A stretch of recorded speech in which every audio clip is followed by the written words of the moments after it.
അസ്സലാമലൈക്കും. അപ്പോൾ നമ്മൾ പുതിയ ചാപ്റ്ററിൻ്റെ പ്രോബ്ലത്തിലേക്ക് കടന്നിട്ടില്ല, ഇനി കടക്കാൻ പോവുകയാണ്. അപ്പോൾ ആദ്യം അതെങ്ങനെ പ്രിപ്പയർ ചെയ്യുക. അത് പ്രിപ്പയർ ചെയ്യണമെങ്കിൽ രണ്ട് കാര്യം വേണം. ഒന്ന് അഡ്ജസ്റ്റ്മെന്റ് എൻട്രീസ് ഉണ്ടാവും. അഡ്ജസ്റ്റ്മെന്റ് എൻട്രീസിന്റെ ബേസിലും അതേപോലെ തന്നെ സ്റ്റേറ്റ്മെന്റ് ബേസിലാണ്. എന്ന് വെച്ചാൽ ബാലൻസ് ഷീറ്റോ അല്ലെങ്കിൽ P&L അക്കൗണ്ടോ നമുക്ക് തന്നിട്ടുണ്ടാവും. ഇനി എന്താണ് അതിന്റെ പ്രൊസീജിയർ? ഞാൻ പറഞ്ഞ് operating activities, investment activities, financing activities, ഇത് മൂന്നും കൂടി കാൽക്കുലേറ്റ് ചെയ്ത് കഴിഞ്ഞാൽ നമുക്ക് ക്യാഷ് ഫ്ലോ കാണാൻ പറ്റുമെന്നല്ലേ. അപ്പോൾ ആദ്യം എന്ത് ചെയ്യണം? Net cash flow, operating activity net cash flow കണ്ടുപിടിക്കണം. പിന്നെ investment activity net cash flow കാണണം. Financing activity net cash flow കാണണം. എന്നിട്ട് ഓപ്പറേറ്റിംഗ് ആക്ടിവിറ്റിയും ഇൻവെസ്റ്റ്മെന്റ് ആക്ടിവിറ്റിന്റെയും ഫിനാൻസ് ആക്ടിവിറ്റിന്റെയും ക്യാഷ് ഫ്ലോ കമ്പൈൻ ചെയ്യുക.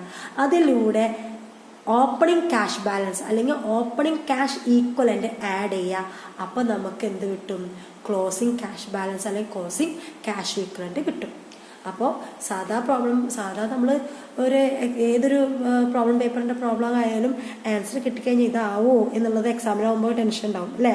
അപ്പോഴാണ് അപ്പുറത്തെ ആളോട് ചോദിക്കുക തന്നെയാണോ എന്നൊക്കെ നമ്മൾ ചോദിക്കുക അല്ലേ. എക്കോ പഠിക്കാനൊക്കെ അപ്പോഴൊരു ടെൻഡൻസി വരും. കാരണം നമ്മൾ കഷ്ടപ്പെട്ട് പ്രോബ്ലം ചെയ്തിട്ട് അതാവോ അതോ അവസാനം തെറ്റിയാന്നുള്ളത്. പക്ഷേ ക്യാഷ് ഫ്ലോ സ്റ്റേറ്റ്മെന്റിനാണിതിൽ നമുക്ക് പേടിക്കേണ്ട ആവശ്യമില്ല. കാരണം പ്രോബ്ലം ചെയ്ത് കഴിഞ്ഞു കഴിഞ്ഞാൽ നമുക്ക് ആ ക്ലോസിംഗ് ബാലൻസ് നമ്മുടെ ക്വസ്റ്റ്യനിൽ തന്നെ ഉണ്ടാവും. ആ ക്ലോസിംഗ് ബാലൻസ് നമുക്ക് കിട്ടിക്കഴിഞ്ഞാൽ നമ്മുടെ ആൻസർ ശരിയാണ്. അപ്പോൾ ഇനി ഇതിൻ്റെയൊക്കെ ബാക്കിയാവും നമ്മൾ സ്പെഷ്യൽ ക്ലാസ്സിലൊക്കെ എടുക്കുക കേട്ടോ. അപ്പോൾ ശ്രദ്ധിച്ചിരിക്കുക. പിന്നെ നമ്മൾ പറഞ്ഞു ക്യാഷ് ഫ്ലോ സ്റ്റേറ്റ്മെന്റ് രണ്ട് മെത്തേഡ് യൂസ് ചെയ്തിട്ടാണ് നമ്മൾ ചെയ്യുക. ഒന്ന് ഡയറക്റ്റ് മെത്തേഡും ഒന്ന് ഇൻഡയറക്റ്റ് മെത്തേഡും. ഡയറക്റ്റ് മെത്തേഡ് വളരെ റെയർ ആയിട്ട് ചോദിക്കൂ. ഷോർട്ട് എസ്സേക്കൊക്കെ ചിലപ്പോൾ ചോദിക്കാറുണ്ട്. പക്ഷേ ഇൻഡയറക്റ്റ് മെത്തേഡ് നല്ല ഇമ്പോർട്ടൻ്റ് ആണ്. ക്യാഷ് ഫ്ലോ സ്റ്റേറ്റ്മെന്റിന്റെ ക്വസ്റ്റ്യൻ എപ്പോഴും യൂണിവേഴ്സിറ്റി എക്സാമിന് പ്രതീക്ഷിക്കാവുന്നതേ ഉള്ളൂ. ഇനി ഉള്ളത് തന്നെ ഇൻഡയറക്റ്റ് മെത്തേഡ് ആയിരിക്കും. അതുകൊണ്ട് നമ്മൾ ഇൻഡയറക്റ്റ് മെത്തേഡിലാണ് കൂടുതൽ കോൺസെൻട്രേറ്റ് ചെയ്യുക. ഒരു പ്രോബ്ലം നമുക്ക് ഡയറക്റ്റ് മെത്തേഡിൽ ചെയ്യാം. എനിക്ക് തോന്നുന്നത് ഡയറക്റ്റ് മെത്തേഡാണ് നിങ്ങൾ +2 പഠിക്കുന്നത് തോന്നുന്നുണ്ട്. അപ്പോൾ ഡയറക്റ്റ് മെത്തേഡ് പലവരായി പറയണത് ഞാൻ +2 അങ്ങനെ ശ്രദ്ധിച്ചിട്ടില്ല മിസ്സേ, അതുകൊണ്ട് ശരിക്കും പറഞ്ഞു തരുന്നൊക്കെ പലരും പറഞ്ഞിട്ടുണ്ട്. അപ്പോൾ നിങ്ങൾ +2 ശ്രദ്ധിച്ചിട്ടില്ലെങ്കിൽ പോലും ഇനി ഉണ്ടെങ്കിൽ പോലും നിങ്ങൾക്ക് ഈ ക്ലാസ് ശ്രദ്ധിച്ച് എന്തെങ്കിലും ചെറിയ ഡൗട്ട് ഉണ്ടെങ്കിൽ മിസ്സിനോട് ധൈര്യമായിട്ട് ചോദിക്കുക. ഇനിയിപ്പോൾ ഈ വീഡിയോ നിങ്ങളിപ്പോൾ കണ്ടില്ല, കുറേ കാലം കഴിഞ്ഞിട്ട് കാണുന്നത്, അപ്പം ഡൗട്ട് ഉണ്ടായാലും ചോദിക്കാം. അതല്ല നിങ്ങൾ റിപ്പീറ്റ് ചെയ്ത് കാണുമ്പോൾ ആ ഡൗട്ട്സ് വരുന്നത് വെച്ചാൽ അപ്പോഴും ചോദിക്കാം. മടി കാണിക്കരുത്. ഇനി ഏറിയ ഒരു ചീത്ത എൻ്റെ നിന്ന് കിട്ടും, അതല്ലേ ഉണ്ടാവുള്ളൂ. പക്ഷേ ഒരു ഡൗട്ട് വെച്ച് നിങ്ങൾ പ്രോബ്ലം ചെയ്യാൻ നിന്നാൽ നിങ്ങൾ എക്സാമിന് മാർക്ക് അത് നന്നായി ബാധിക്കും. അതുകൊണ്ടാണ് മിസ് പറയണത്, റിപ്പീറ്റായി എത്ര വേണമെങ്കിലും ചോദിച്ചോ, ഞാൻ പറഞ്ഞുതരാൻ റെഡിയാണ്. ഞാനെന്നല്ല ഏതൊരു ടീച്ചേഴ്സും പറഞ്ഞുതരാൻ റെഡിയാണ്. നിങ്ങൾ ചോദിക്കാത്തത് മാത്രമാണ് പ്രയാസം കേട്ടോ. ഓക്കെ, ഇനി നമ്മൾ പറഞ്ഞു ആദ്യം ഡയറക്റ്റ് മെത്തേഡ് നമുക്ക് പഠിക്കാം അല്ലേ. ഡയറക്റ്റ് മെത്തേഡിന്റെ ഫോമാറ്റ് ടെക്സ്റ്റിലുണ്ട്, അതുകൊണ്ട് ഞാനത് എഴുതുന്നില്ല. അതിൽ ഒരു ഡിഫറൻസ് എന്ന് വെച്ചാൽ പെർട്ടിക്കുലേഴ്സ് ഉണ്ട്, 2 എമൗണ്ട് കോൾ ഉണ്ട്. ഫസ്റ്റ് നമ്മൾ cash flow from operating activity കാണും. അതിലെ 2 പാർട്ടായിട്ട് നമ്മൾ കാണാം. ഓപ്പറേറ്റിംഗ് ക്യാഷ് റെസിപ്റ്റും, ഓപ്പറേറ്റിംഗ് ആയിട്ട് കമ്പനിക്ക് വന്നത് ആദ്യം എഴുതും, അത് ടോട്ടൽ ചെയ്യും. ഓപ്പറേറ്റിംഗ് ക്യാഷ് പേയ്മെന്റ്, കമ്പനിയിൽ നിന്ന് ഓപ്പറേറ്റിംഗ് ക്യാഷ് ആയിട്ട് പോയ എമൗണ്ട് എഴുതും, അത് ടോട്ടൽ ചെയ്യും. എന്നിട്ട് ഓപ്പറേറ്റിംഗ് ക്യാഷ് റെസിപ്റ്റും ഓപ്പറേറ്റിംഗ് ക്യാഷ് പേയ്മെന്റും കൂടി സബ്ട്രാക്ട് ചെയ്യും, A-B. എന്നിട്ട് കിട്ടുന്നതാണ് ക്യാഷ്. അതിൽ കൂടെ നെറ്റ് ടാക്സ് പെയ്ഡ് മൈനസ് ചെയ്യും. അപ്പോൾ കിട്ടുന്നതാണ് cash flow before extraordinary item. പിന്നെ എക്സ്ട്രാ ഓർഡിനറി ഐറ്റംസ് ഉണ്ടെങ്കിൽ അതൊക്കെ നമുക്ക് ക്വസ്റ്റ്യനിൽ ഉണ്ടാവട്ടെ. ഐറ്റംസ് ഉണ്ടെങ്കിൽ അതും കൂടി കാണിച്ചിട്ടുള്ളതാണ് net cash flow from operating activities. പിന്നെ നമ്മൾ എന്താണ് cash flow from investment activities. അത് നമ്മൾ സെപ്പറേറ്റ് ആയിട്ട് ഇങ്ങനെ റെസിപ്റ്റും നമ്മുടെ പേയ്മെന്റ് ഒന്നും സെപ്പറേറ്റ് ആയി കാണിക്കില്ല, പക്ഷേ ഒരുമിച്ചാണ് എഴുതുക. പക്ഷേ റെസിപ്റ്റുകളൊക്കെ നമ്മൾ എന്ത് ചെയ്യും? പോസിറ്റീവ് എമൗണ്ട് ആയി എടുക്കും. പേയ്മെന്റ്സ് ഒക്കെ ഇൻവെസ്റ്റ്മെന്റ് ആക്ടിവിറ്റിയിലൂടെ കിട്ടുന്ന പേയ്മെന്റ്സ്, നമ്മൾ ക്യാഷിൽ നിന്ന് നമ്മുടെ കമ്പനിയിൽ നിന്ന് ക്യാഷ് പോയ ഐറ്റംസൊക്കെ നമ്മൾ എന്ത് ചെയ്യും, നെഗറ്റീവ് ഫിഗർ ആയിട്ട്, എന്ന് വെച്ചാൽ ബ്രാക്കറ്റിലാണ് നമ്മൾ കാണിക്കുക, എന്ന് വെച്ചാൽ അത് സബ്സ്ട്രാക്ട് ചെയ്യണം. എന്ന് വെച്ചാൽ ഒരു എക്സാമ്പിൾ പറയാം, സെയിൽ ഓഫ് ഫിക്സഡ് അസറ്റ്. അപ്പോൾ നമുക്ക് കാശ് വരിക ചെയ്യാം, അത് നമ്മൾ ജസ്റ്റ് എമൗണ്ട് എഴുതും. പിന്നെ സെയിൽ ഓഫ് ഇൻവെസ്റ്റ്മെന്റ്, അതും കാശ് വരികയാണ് ചെയ്യുക, സെയിൽ ആണ് വരിക.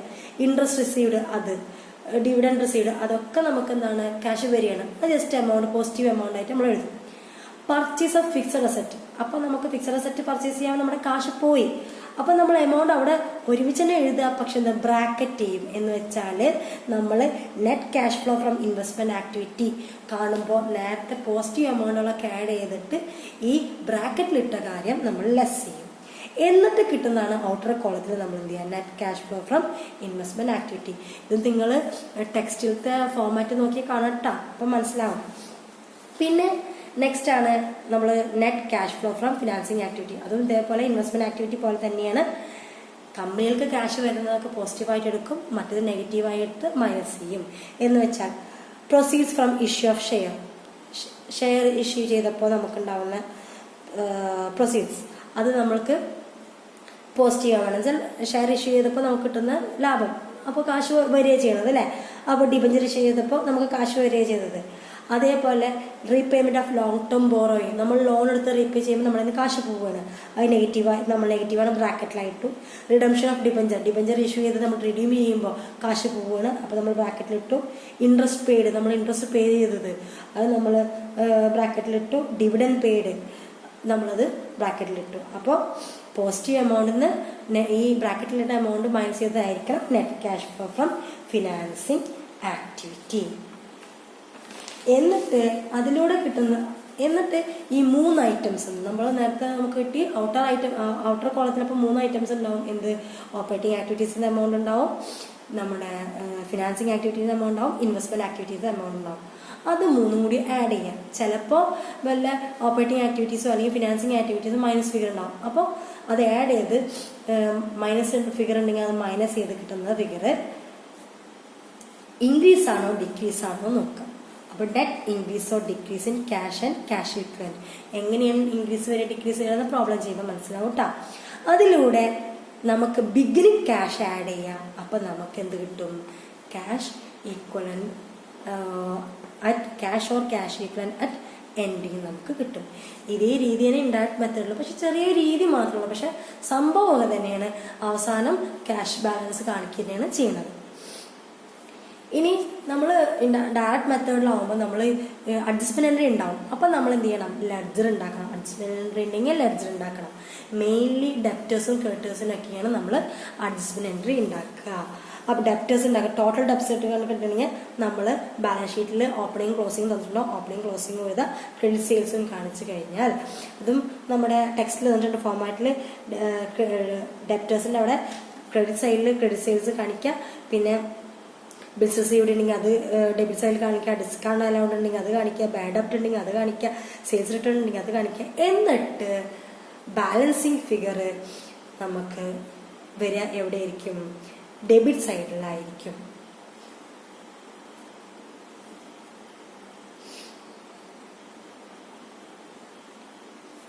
അതേപോലെ തന്നെയാണ് ഇനി ഇതുപോലെ ബിൽസ് റിസീവബിൾസിന്റെ അക്കൗണ്ട് ഉണ്ടെങ്കിൽ ഇതേപോലെ ഓപ്പണിങ്ങും ബാലൻസ് ക്ലോസിങ്ങും കാണിക്കുക, എന്നിട്ട് ബാലൻസ് ചെയ്യുക. അപ്പം ലെഡ്ജർ ഉണ്ടാക്കുക. അതേപോലെ ക്രെഡിറ്റേഴ്സ് ഉണ്ടാക്കുക, ബിൽസ് പേബിളിന്റെ എമൗണ്ട് ഉണ്ടെങ്കിൽ അതുണ്ടാക്കി, എന്നിട്ടായിരിക്കണം നമ്മൾ എന്ത് ചെയ്യേണ്ടത്, ക്യാഷ് ഫ്ലോ സ്റ്റേറ്റ്മെന്റ് പ്രിപ്പയർ ചെയ്യേണ്ടത്. അപ്പോൾ ആദ്യം അഡ്ജസ്റ്റ്മെന്റ് എൻട്രി ഉണ്ടാകുന്ന നോക്കുക, അത് ചെയ്തിട്ടായിരിക്കണം എന്ത് ചെയ്യേണ്ടത്, ക്യാഷ് ഫ്ലോ സ്റ്റേറ്റ്മെന്റ് ചെയ്യുന്നത് ഡയറക്റ്റ് മെത്തേഡിൽ. അപ്പോൾ ആ ഒരു പ്രോബ്ലം നമുക്ക് ചെയ്യാം.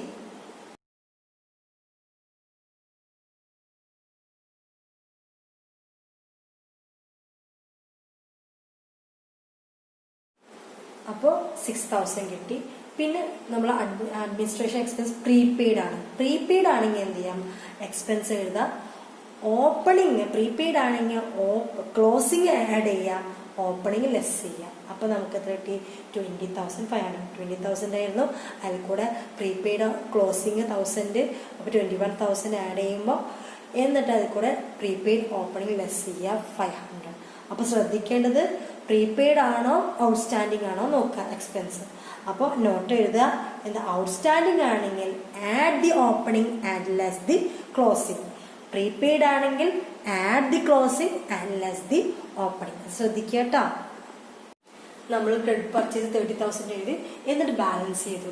ബാലൻസ് ചെയ്തപ്പോൾ ഇവിടെ കുറച്ചുകൂടി ഫിഗർ ഉണ്ട്. അപ്പോൾ അതിൻ്റെ അകത്ത് എന്താ, അതിൽ കുറച്ച് ഫിഗർ നമ്മൾ കൊടുത്തിട്ടുണ്ട്. നമ്മുടെ ക്രെഡിറ്റർ കടക്കാർക്ക് നമ്മൾ കാശ് കൊടുത്തിട്ടുണ്ട്. അപ്പോൾ cash paid balance figure 27,000.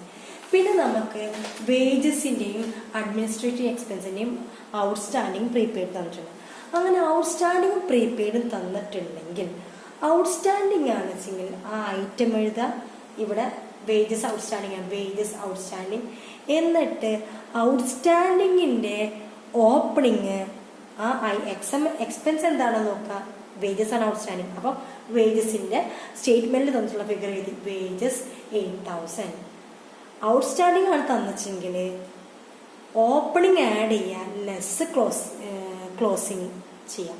Closing less ചെയ്ത് ഓപ്പണിങ് ആഡ് ചെയ്യാം. ഇവിടെ ഓപ്പണിങ് ഐറ്റം ഇല്ല, ക്ലോസിങ് മാത്രമേ ഉള്ളൂ. അപ്പോൾ നമുക്ക് ലെസ് ഔട്ട്സ്റ്റാൻഡിങ് ക്ലോസിങ് അത് ലെസ് ചെയ്യണ കാരണം ബ്രാക്കറ്റിലിട്ട് 2,000. അപ്പോൾ നമുക്ക് എത്ര കിട്ടി? 6,000 ആൻസർ കിട്ടി.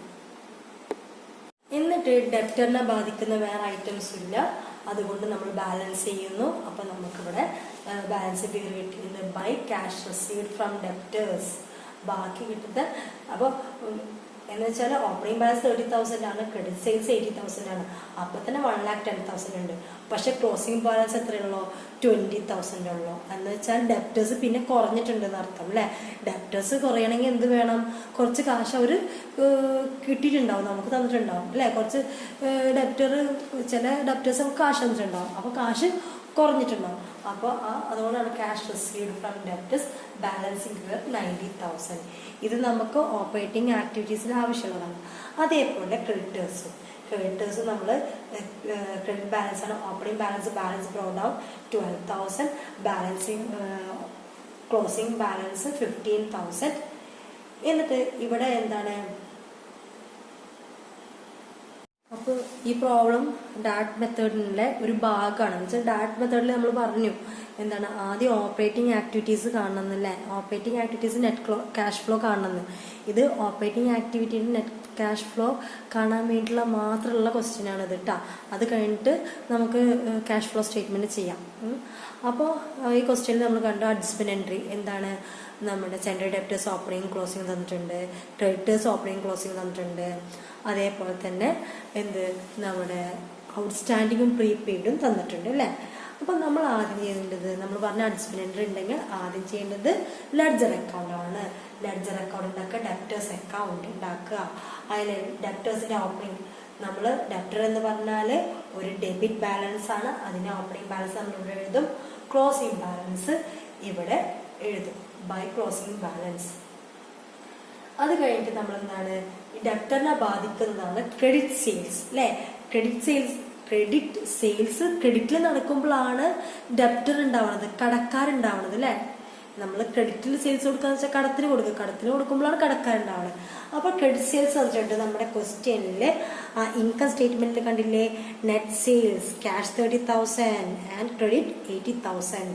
അപ്പോൾ ക്രെഡിറ്റ് സെയിൽസ് ഉണ്ട് എന്ന് വെച്ചാൽ നമ്മുടെ ഡെപ്റ്ററിന്ന് കാശ് കൂടിയിട്ടുണ്ട് അല്ലേ.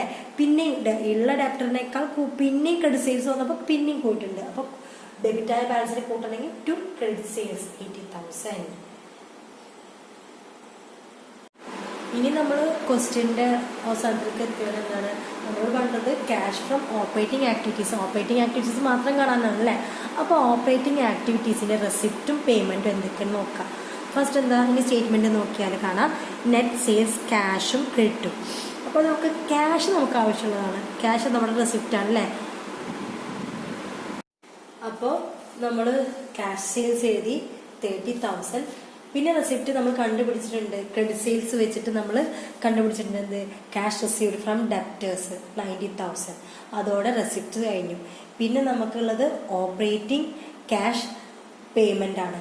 അത് ഇതേപോലെ നോക്കുമ്പോൾ പിന്നെയുള്ള item purchase, profit or sale of asset, അത് നമുക്ക് ഫിനാൻസിങ് ആക്ടിവിറ്റി ഓപ്പറേറ്റിംഗ് ആക്ടിവിറ്റി ഇല്ല, അപ്പോൾ ഇത് എടുക്കേണ്ട ആവശ്യമില്ല. ഇവിടെ ഓപ്പറേറ്റിംഗ് ആക്ടിവിറ്റീസ് കണ്ടുപിടിക്കാനാണ് വേണ്ടിയുള്ളത്. അപ്പോൾ operating cash payment, next cash purchase 25,000 ക്വസ്റ്റ്യനിൽ തന്നിട്ടുണ്ട്. പിന്നെ നമ്മൾ കണ്ടുപിടിച്ചിട്ടുണ്ട് ക്യാഷ് പേ ടു ക്രെഡിറ്റേഴ്സ് 27,000. പിന്നെ ക്വസ്റ്റ്യനിലുള്ള വേജസ് ആണ്, അത് നമ്മൾ കണ്ടുപിടിച്ച എത്രയാണ് 6,000. പിന്നെ അഡ്മിനിസ്ട്രേറ്റീവ് എക്സ്പെൻസ്, അതിന്റെ അഡ്ജസ്റ്റ്മെന്റ് എൻട്രി ഉണ്ടായിരുന്നു, അത് എത്ര കിട്ടിയത് 20,500. സെല്ലിംഗ് എക്സ്പെൻസിന്റെ അഡ്ജസ്റ്റ്മെന്റ് എൻട്രി ഇല്ല, പക്ഷെ അത് ഓപ്പറേറ്റിംഗ് ആക്ടിവിറ്റിയാണ്, അതുകൊണ്ട് നമ്മൾ എന്താണ് സ്റ്റേറ്റ്മെന്റിൽ എമൗണ്ട് എഴുതുന്നു. ഇത് രണ്ടും ആഡ് ചെയ്തത് 1,20,000, 88,500. അത് ഇത് നെഗറ്റീവ് ഫിഗർ ആണ്, അപ്പോൾ അതുകൂടി മൈനസ് ചെയ്ത് കഴിഞ്ഞാൽ എത്ര കിട്ടി 31,500. അതാണ് cash generated from operating activities. അപ്പോൾ നമ്മളെ ഡയറക്റ്റ് മെത്തേഡിലെ ക്യാഷ് ഫ്ലോ സ്റ്റേറ്റ്മെന്റ് ഒരു ഭാഗമാണിത്. ഇതാണ് എപ്പോഴും 4 മാർക്കിനൊക്കെ ചോദിക്കുമ്പോൾ 4 മാർക്കിന് ചോദിക്കാറ് ഇതാണ് കേട്ടോ.